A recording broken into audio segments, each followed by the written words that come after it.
Imagine your automated test running exactly as planned. It moves through the SAP interface, fills out forms, and navigates multi-level menus without hitting a single element not found error. Building that reliability is difficult because SAP toolbars and menus are inherently dynamic.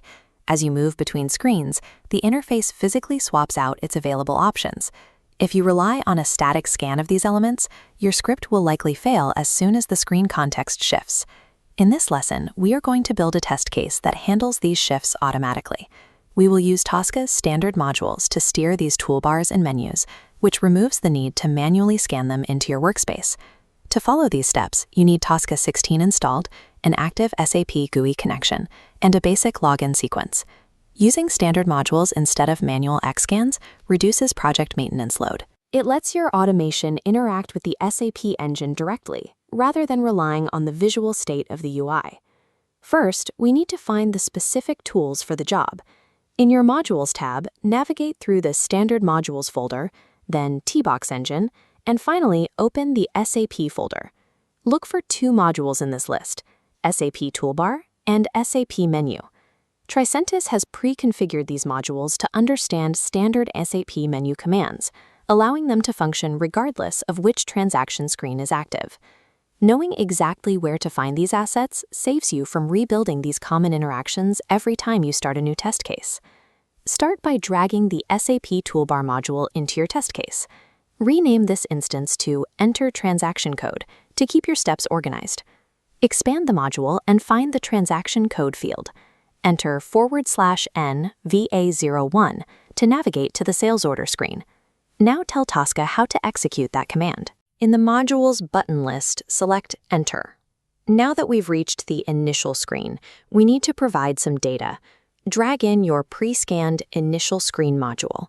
Input your test data here. Set the order type to OR, the sales organization to 1000, and the distribution channel to 12. To move to the next page, drag in a second SAP Toolbar module. This time, leave the transaction code blank and simply set the button to Enter. Ensure the action mode for these steps is set to Input.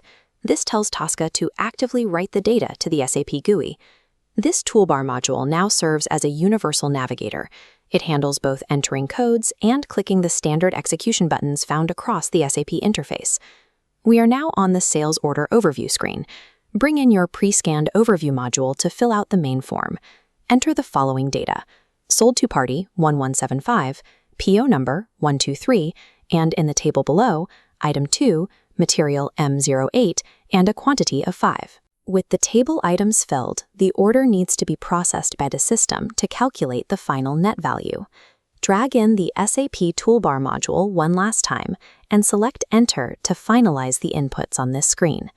Completing these form fill steps ensures the transaction is in the correct state. With the header and item data processed, the system is ready for the menu navigation we'll perform next. Our final task is to move from this overview screen to the specific sales screen. This requires navigating the nested menus at the top of the window. Instead of scanning those menus, drag the standard SAP menu module into your test case.